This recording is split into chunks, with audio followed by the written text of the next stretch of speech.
based on the video clip we add to the project, which is perfect. And then click OK. And now notice at the bottom, we have this darker gray area. That's the primary storyline. And up on the browser, we have the 2018 trip up here too. That's the project. So we have our empty project and we're ready to start building the project. So the way that this one gets built is we just have to click on a clip and drag it down to the project. So I'm going to start out with the El Capitan clip. I'm just going to click on it and now just drag it down. And notice as I'm dragging that clip, that blue area is where the clip's going to go. So even if I'm way over on the right here, the magnetic timeline is going to put the clip where it basically thinks you want to put that, which in this case, I do want it right at the beginning of the project. So I'm just going to let go of it, and it puts it over here on the left column. So if I go back, I can hit the space bar, play the project, and now we're seeing that clip. So that's how easy it is to add a clip to a project. You just have to find it up at the top and then click to select it. You can select just a little part of it or drag all the way across. If the yellow part's not around the entire clip, you can drag those left and right handles to select the part you want. And then just click and drag it down. And then notice the blue area is directly after the first clip we added, so it knows where to put that clip. And that's one of the really cool things about the magnetic timeline. It just knows where to put those clips. So after adding those clips by dragging them, you can also remove a clip if it's not where you want it to be. So if this ending, if I decided that wasn't the one I wanted to add, just click on it so it has the yellow boundaries around it. And then on your keyboard, press the delete key. And by deleting it, I'm not deleting the clip completely. It's still in my event. It's still up here in the browser. And if I want to, I could just click and drag that down again to add it. But to remove something, just click on it, hit the delete key, and you're good. So that's how you add and delete clips.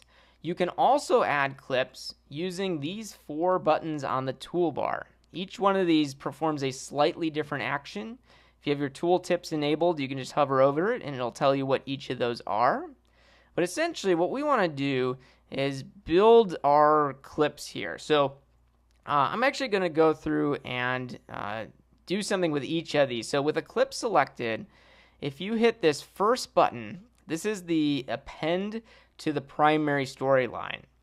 So it's actually going to make a clip connection and put it on a second row or a second kind of lane here up at the top, and it's a connected clip. So this is not something you want. We see this light gray area. For those new editors out there, you don't want this. You don't want it connected like this. So just select the clips. Notice there's 2 of them. And then I'm just in the empty area here, I'm just clicking and dragging across them to select them. And then hit the delete key to remove it. So you don't want to use this first one when you're new and getting started here to connect the clip, because we just want to build a couple clips one after the other. And that's what this third button is. It just appends a clip to the end of the project. So if I want the half-dome picture to go on the end, I can click on it and then append it. And then maybe now I want the ending clip here, the river. I can append that one to the end. So that's using the append button, which is the shortcut E. Now I can also insert a video based on where the playhead is, which is this white line. So if I click and drag, I'm moving the playhead. And if I put the playhead directly in the middle of this clip with another one selected, if I hit insert, it actually splits the ending clip into 2 and puts that in the middle. So you can really organize these clips in any way that you want and insert them into different places. So I actually don't want to do that. I'm just going to build a video here, a project, by placing one clip after another. So I'm just going to click in the empty space, drag across all of them to select them, and hit the delete key to delete the clips. So we've organized all these clips, and now I'm building the project just with one clip after another. So I want these clips in a certain order. So I'm going to start out with the El Capitan video. So I'm going to click on that, and I'm going to use the append option, which is this third one. And I'm just using the shortcut E to do that, or I can drag it down. So we're going to do El Capitan. Let's do the half dome picture next. After half dome, I'm going to do the tunnel view. So I'm going to select it and hit E. It puts it right at the end there. Then let's do Yosemite Falls. Let's get that clip. Again, selecting it and then pressing E. And then I'm going to end it with our ending clip.